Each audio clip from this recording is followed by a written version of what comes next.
Hi, I'm Joel Bloom, president of New Jersey Institute of Technology.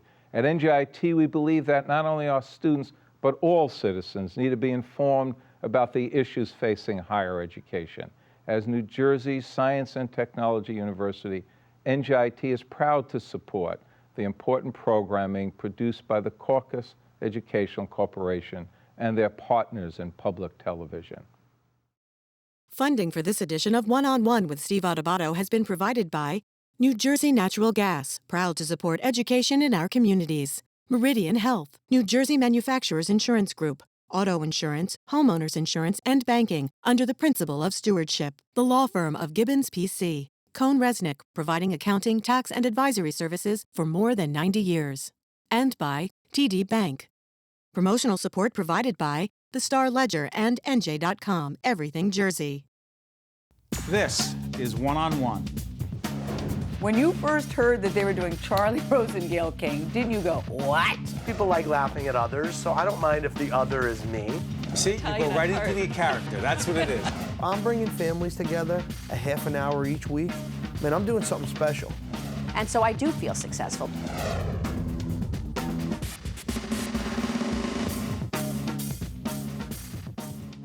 Welcome, folks, to our final program here, One-on-One, down here at the Jersey Shore. We are coming together at the Jersey Shore. We are here outside of Jenkinson's, Point Pleasant Beach. I want to thank folks at Jenkinson's. They've been incredibly hospitable. In fact, everyone here at the Jersey Shore has been great. And when I introduce our first guest, we're honored to have Lieutenant Colonel Jim Sveyer. He is founder of Operation Provide Comfort, Union Beach and Colts Neck. Marine Corps, huh? Yes, sir. Yeah, I want to tell you that we are honored to have you with us. We have had so many different people with us who've had such an impact after Hurricane Storm Sandy. Your organization is so unique. Colts Neck and Union Beach coming together, Operation Provide Comfort. Make the whole connection for us. I guess it started when I went out to to see the Jersey Shore. I had taught a leadership class at Union Beach a couple of years ago, and I got friendly with the superintendent. Went out to check on him after the storm, and the school was destroyed. Everybody's possessions were in the street. It was just total mayhem. And I looked at it and I said, you know, in Colts Neck, where I live in the cheap seats in Colts Neck, but I love the town. And pretty comfortable town. It's a wonderful town. It's a wonderful town. I was stationed there at Earl when I was on active duty, and then came back when I retired. And we were really not hit that hard. We were without power. That was it. Colts Neck wasn't. Yes, sir.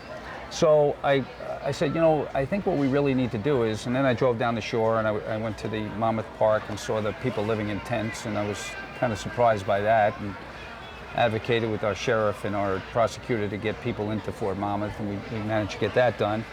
And then I said, you know, if we focus our efforts on the whole shore, it's going to be diluted. Let's focus on one town. And Union Beach was the pick. And, why'd you pick Union Beach? Because I'm thinking Colts Neck, Union Beach. I didn't see the connection. It was because I had the connection with the superintendent of the school. It was that unique Joe connection. Annabali. Yeah. And I went up to check on him to make sure he was okay and the school. And when I saw that, I spoke with him at length about it, and he said, Jim, you just don't understand. He goes, there's 3,000 homes, at least 300 have to be demolished right out of the box. I mean, it's that significant. 300 of 3,000 homes in Union Beach. 10% gone. Yeah, they're gone. And we're still negotiating the last 100. And so I saw that, and then I saw that the people were the basic working class folks. I mean, these are not people that have the ability to write a check for things. So I said, you know, we really need to, I used the John Kennedy line, one town can make a difference, every town should try. And yeah, that is in fact the slogan of your organization. Yes. One town can make a difference, every town should try. What did that mean to you? It meant that, and he used it as one person, and I used it as a town. I said, my thought was that if we adopted, and we X'd that word out, they didn't want to be adopted, they just wanted to partner with us. They were great about that. So if each town in the state that wasn't as affected by the storm took charge of one town and said, we're going to focus our efforts in one area, it would exponentially increase the cleanup and recovery by, 100-fold. Because when you're focusing your efforts, they say to us, for example, we need sheetrock. Okay, we write a check for $7,000 and get a truckload of sheetrock to them.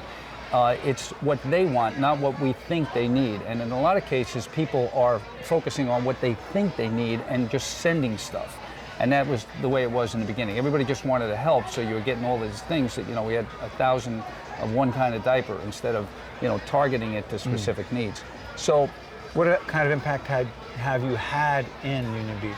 I think our biggest impact is we created this organization that has a legitimate structure. It has an organization. We have a 501c3 with the Colts and Community Church, who've been wonderful, and they have a disaster relief fund. And we've created a formal structure that we can go out at any given time and ask for things from our folks, but we have a meeting every 2 weeks. Union Beach comes to the meeting every 2 weeks, gives us an update on the status. And by having this structure, we were able to bring in some folks, a fellow named Wade Martin and Chris Placitella, who were kind of at the higher end of the money end in terms of fundraising. And as a result, we were able to show all the larger foundations that this was a legitimate plan. For example, the plan is designed to get manufactured, hurricane-proof solar homes to rebuild these 270 that were demolished. And it took us a while, but we now have the Community Affairs Group from Monmouth County has approved these manufactured homes to be rebuilt. FEMA is one of the issues that the folks are dealing with there. Very simply, the paperwork is overwhelming. It's overwhelming. Does your organization help people We do. in Union Beach manage dealing with FEMA? Yes. Dealing with insurance? I mean, I was thinking about that. You guys provide lawyers to help people in Union Beach deal with insurance claims, with FEMA, et cetera, right? We had Chris Placitella donated a lawyer for probably almost 3 months. And she stayed there 3 days a week and worked with them just to kind of it's a little bit easier now, but she unscrewed a lot of the stuff that was just coming down. These poor folks sit there and they just can't get through the stuff. I mean, we're about 10% repaired in the shore. I mean, I think the proportional destruction is different for a town like Union Beach than it might be for another town. So that looked like a war zone. I mean, a literal war zone. I saw Iraq in 2000, and I just couldn't believe it. It looked like everything was destroyed. You're comparing Union Beach to Iraq. Yeah, I mean, it looks like somebody just launched an artillery strike on the town, and just took out buildings. You've seen an awful lot as a military man that the rest of us who have never served couldn't even imagine. What has this experience of this organization, Operation Provide Comfort in Union Beach, what has it done to you and for you? I think for me personally, I'm very proud of the fact that we've been able to pull this together, because my mission in starting this was, along with our mayor, Jared Engel, was that if you come in for the short haul, it doesn't have impact. You have to be there for the long haul. It's just like if you in Iraq, when you go in there, they seize the capital in the first couple of months, and then and then it's a 10-year war. The issue for me personally is that this is a long war. This battle. It's a war. It's a war. This is a war. Superstorm Sandy. This is a war. This is a war. This is a war against the emotional impact for these folks. The little things. We wrote a check last week for $9,300 to close up 3 homes. Went down to Monmouth Building Center. These folks are great. They put it together, they package it, they deliver it. We get a thank you note from the folks. We send it back to the people who donate the money, and it's a system that says, you call, we haul. Colonel, I want to thank you, not only for what you're doing now and what you do in the future, but also, as always, your service to our country. Thank you, sir. Thank you. Nice to meet you. Stay right there. One-on-one, coming together at the Jersey Shore. We're here in Point Pleasant, and people like the Colonel honor us by his presence. Stay with us. We'll be right back. Thank you. If you would like more information on this program, or if you'd like to express an opinion, email us at info@caucusnj.org. Visit us online at oneonone.org. Or find us on Facebook at facebook.com/Steve Adubato, PhD. Wendy DePedro is the Executive Director of the Mental Health Association of Monmouth County. Good to see you, Wendy. Nice to see you, and thanks for having me. Well, thank you for being part of this week down at the Jersey Shore. We're coming together, as we say in the series. The mental health piece of this whole equation, the emotional, the psychological, mental stress connected to Hurricane Sandy, Superstorm Sandy. Do we have any idea what it's been like for these folks? It's been unbelievably difficult, and we do have research that points back to Hurricane Katrina in New Orleans, and it talks about the fact that 3 years post that disaster, the suicide rate tripled. Tripled.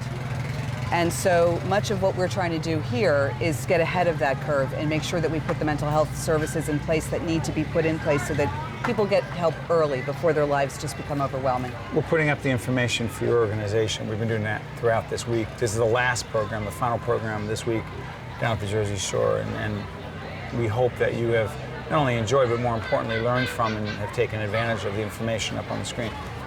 Describe someone loses their home, okay? And they're displaced. They don't know if they're getting back in their home. What's worse is they know they're not getting back in their home. What goes on for them? What goes on for them? I think I know everyone's different. I don't want to yeah, generalize. it's really difficult. I mean, everyone copes differently, and I think that's a big part of why we need to get the word out that if they're not coping, that there are services for them. But you know, of course, there's an overwhelming sense of anxiety. We could have, you know, symptoms such as depression, sleeplessness, loss of appetite, you know, children basically not functioning the way they normally do, being scared, turning to their parents more. It is different. For a 5-year-old, as opposed to, you know, a 25-year-old, is it different? It is different because they don't have the same grasp on the world and they don't have the coping mechanisms in place. They're not there yet. They don't have those resiliency factors that hopefully by the time someone is 25 has developed some resiliency to deal with disasters. A 5-year-old doesn't have that ability yet, and so they turn to their parents and or whoever's important in their life. What has the demand been like for your organization since this whole thing happened? It's interesting because 2 weeks post-storm, I was reached out to by a colleague who had been contacted by a first responder who had been clearing out the debris in people's homes, and what he told her was that people were literally just collapsing in his arms, and they just needed to talk and they needed to vent and they needed to be able to, you know, just share their grief over losing everything. And what we did at that time was I went back to my organization and we just came up with a flyer saying, if you need help, please call us for any kind of supportive counseling. And then I realized that wasn't enough because essentially most of the people that were affected, many of them had never reached out for mental health services before, and there's that stigma attached. So I thought, that's our biggest, that is probably my organization's biggest challenge, is dealing with the stigma associated with seeking help when you need it. Like what's wrong with you?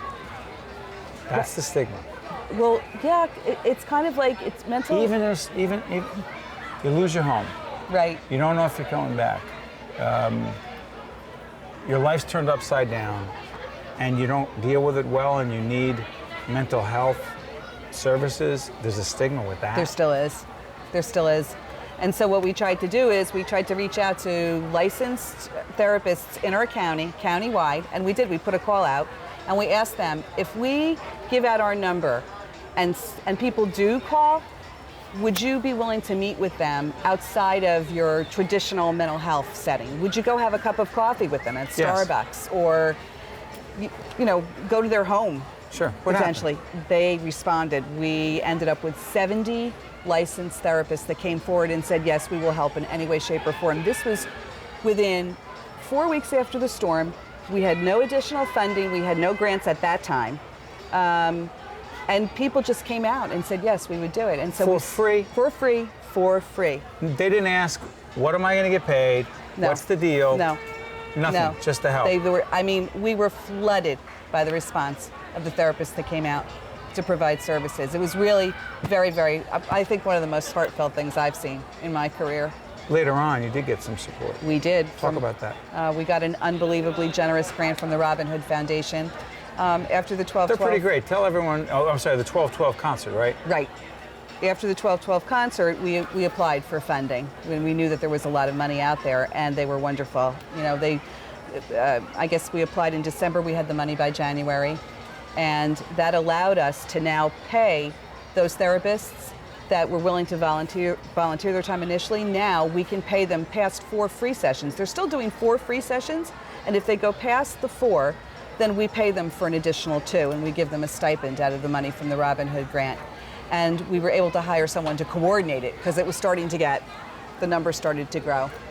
Is it confusing sometimes for people to know where to get the help? I think so, because, it's probably the first time in my career that I've seen so much money go into mental health organizations to be able to really, provide these supportive services. And there is some duplication, and so what we're really trying to do is coordinate those services in this county particularly and make sure that we've got the whole county covered. We're servicing all the people that need it. And getting the word out is the most important. We've done a lot of marketing around our Robin Hood grant, and it's been really important to do that. Okay, Wendy DePedro, Executive Director of Mental Health Association of Monmouth County. I want to thank you for joining us, being part of our Coming Together week Thank you. here at the Jersey Shore, and wish you and your friends and colleagues down here at the Jersey Shore nothing but the best. Thanks so much. Thank you. Stay right there. One-on-one continues down here at the Jersey Shore from beautiful Point Pleasant Beach outside of Jenkinson's right after this. If you would like more information on this program, or if you'd like to express an opinion, email us at info@caucusnj.org. Visit us online at oneonone.org. Or find us on Facebook at facebook.com/Steve Adubato, PhD. We're pleased to be welcomed by Mike Schwartz, founder of Hometown Heroes, and his colleague Ed Jarrett, world-renowned sandcastle sculptor. How you doing, guys? Good, how are you? Doing great. This is our final program here at Point Pleasant outside of Jenkinson's. You can tell it's our final show because my shirt's out of my pants. I've already lined up a beer, and we're getting ready to party here at the Jersey Shore, but there's a lot of work to be done, right, guys? Summer at the shore. Summer at the Shore. But here's the interesting thing. I'm sitting there going, why am I talking to these guys together? Hometown Heroes and a world-renowned sculptor of sandcastles. What's the connection? Well, it's great. I mean, we came together so that we can help Sandy victims. I first met Ed back, I think it was January. Ed came to my office and said, hey, I want to do a project. I don't want to assume people know what Hometown Heroes is, so go ahead. We'll put up your website so people can help out. Sure, we're a 501c3. We've been around for almost 5 years now. And our mission statement is pretty simple, it's to help people in a crisis. So obviously when Sandy came up, we have a huge crisis on our hands, and right now we've facilitated just about 1,700 applications alone just from Sandy victims. Applications for what? Help. And that could range from anything. In the beginning you saw a lot from, we need food. Now it's rebuilding and housing, things like that. But, it could be from the smallest donation to help somebody, restock their fridge, or to a security deposit to get someone back in a home. How's he get into this? I mean, first of all, you have the Guinness World Record for sandcastles, right? Yep, tallest Is it 38 hand feet? 37 feet 10 inches. Oh, sorry. I had a bird take off 4 inches. I can't take that credit for 38 yet. And by the way, it is right behind us. We're going to be shooting all sorts of shots of the sandcastle. Right. And by the way, it is challenging building a huge sandcastle like this. The weather does affect it, no? The weather has an effect to it, and we've definitely had our challenge with some weather.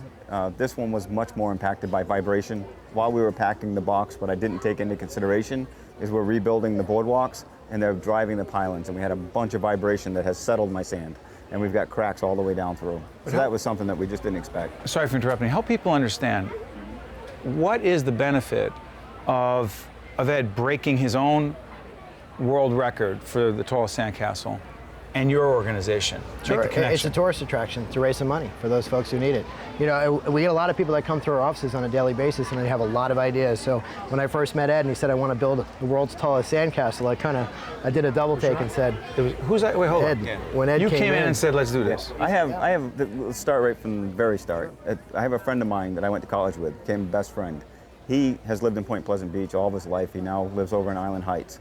When I called him after Sandy to check on him, he couldn't even speak to me. He's like, Ed, I got friends' houses that are in the middle of the street. Ed, when you came down during college, remember when we went here? It's not there anymore. This place is blown up. It's unbelievable. He couldn't even crack it in his voice. So Alan, I said to him, Alan, I really want to do something. I said, I always do my sandcastles for charity, and we always had talked about coming here at some point, maybe do a sandcastle on the Jersey Shore, but this was the catalyst. It was me calling him. I got choked up. I said, Alan, we got to do this.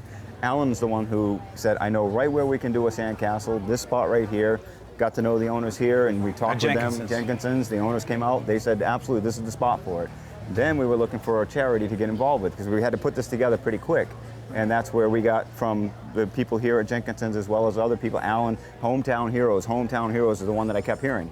So I went and interviewed with Mike, and I said, Mike, I got to know who you are, what you are. I went to his office. We looked at the filing cabinets full of all these submissions. He's got a great process. Phones being answered. People are telling him what their needs are. He shows me the checks they're writing out on an hourly basis. I'm like, that's it. You're the You knew they were the real charity. You guys are the real, because there's so many pop-ups. When there's a crisis, you get all these, all good-hearted. Everybody has a good spirit. But you want somebody who's got the system in place, because we're trying to raise, if I'm going to be on the Jersey beach all summer long, we're going to raise thousands and hundreds of thousands of dollars. Hold on. I want to make sure it goes out. I'm sorry. What could you actually, Mike? What could you guys raise? Conservatively, what could you raise with this sandcastle? It's a busy beach, Steve. You know, if we get 200,000 people coming through here at $5 a pop, we could realistically raise $1 million. Yeah. You could raise $1 million with this guy's extraordinary sandcastle. Absolutely. And how could you pass that up? I mean, we've already, just this weekend, we did about $2,500. 2,500 people for $1. I'm not even done carving yet. We're charging $1 a piece. We did 2,500 people this weekend. We're not even done yet. So when I get this dedication in 2 weeks, we're going to do a big dedication. I'm doing a complete dedication to the boardwalk for the entire Jersey Shore. I'm going to have things that were lost in the storm, things that are Jersey strong. I'm going to do a 2-week concentrated small boardwalk in the front of this thing. And it's just something I want to give to the Jersey Shore. So people are going to be able to come in and interact with me while I'm carving. Sure. I've got people already saying when my grandchildren come, I've got my cousins come, and they're all coming back. And it's only a couple of dollars. So we hope by volume that we can really make an impact for the storm. Let me ask you something, Mike. First of all, your organization has been mentioned by so many people that we've interviewed. I mean, you guys have a great organization. Thank you. How did you get into this?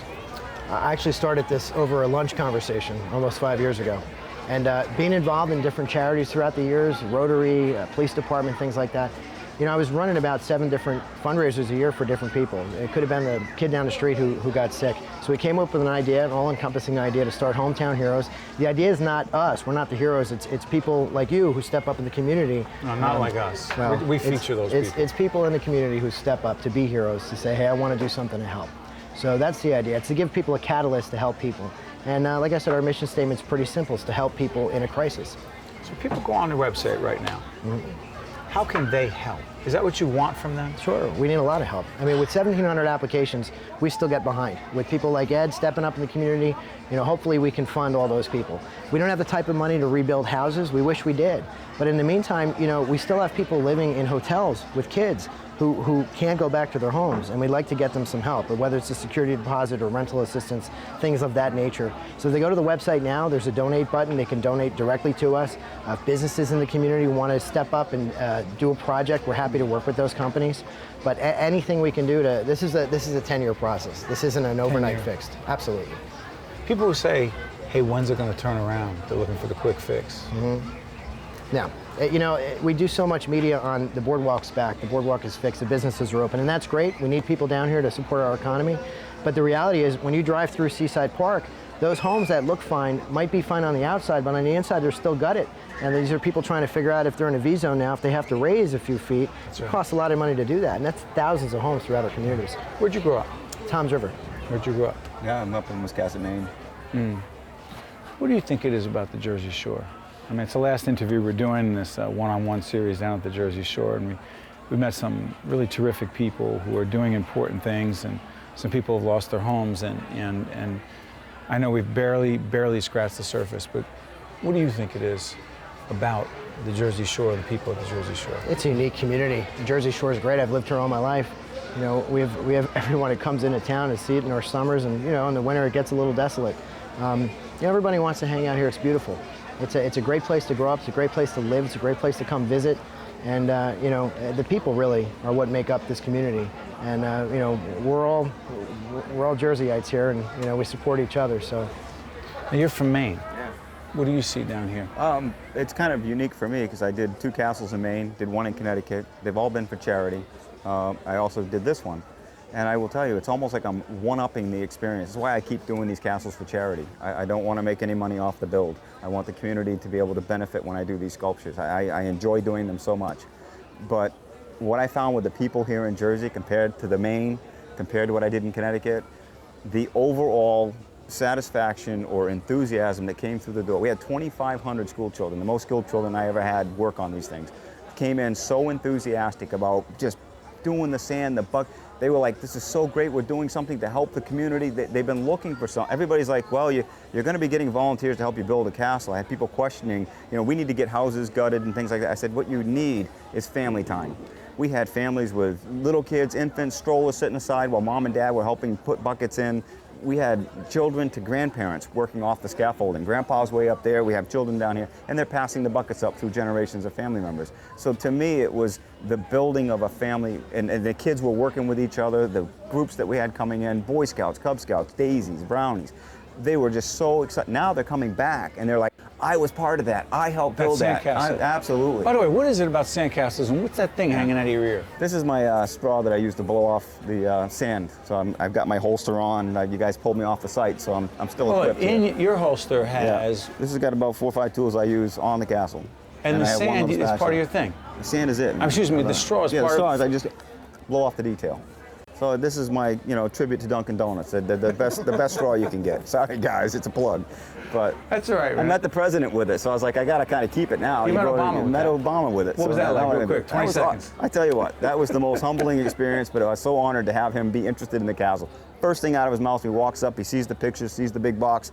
So explain to me, son, the process. Tell me what's going on with the process. And I'm like, okay, let's go through the process. Obama asked you about the process. The process. He wanted to know, and I told him about all the children, everything that's going on, and he just kept asking question after question. He ended with, so what's your biggest fear? What's your biggest concern? I'm like, well, it used to be thunder till this morning. I said, 2 hours before you got here, a bulldozer drove by and took 8 feet off my castle. So we all laughed, so it was kind of cool. Well, I got to tell you something.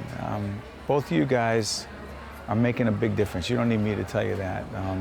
You and your organization and all those other charities were great, but obviously this is huge what you're doing with Hometown Heroes. And the fact you guys hooked up and you had this idea and you went in his office, you picked the right organization. You're an artist and you're a great entrepreneur that's using your skills to help other people. So you honor us to be the last of our interviews here at the Jersey Shore. We call this Coming Together at the Jersey Shore, and you guys came together in a great way. So I want to thank you for being with us. We appreciate it. And also I want to thank everyone here at Jenkinson's. They've been unbelievably hospitable. Everyone who joined us this week at the Jersey Shore, this week at One-on-One, it is an honor for those of us, for Jackie Cook, our senior producer, and all of our team behind the scenes who you don't get to see, who really make this show possible, and all the folks at the Jersey Shore who have invited us into their world. It has been an honor for us to help tell just a little bit of your story. I'm Steve Adubato, this is One-on-One, and the Jersey Shore is strong and it's coming back. Thanks for being with us. We'll see you soon. One-on-One with Steve Adubato has been a production of the Caucus Educational Corporation, celebrating 25 years of broadcast excellence. Funding for this edition of One-on-One has been provided by New Jersey Natural Gas, Meridian Health, New Jersey Manufacturers Insurance Group, the law firm of Gibbons PC, Cohn Resnick, and by TD Bank. Transportation provided by Airbrook Limousine, serving the metropolitan New York, New Jersey area. One-on-One with Steve Adubato has been produced in partnership with St. Joseph's Healthcare System.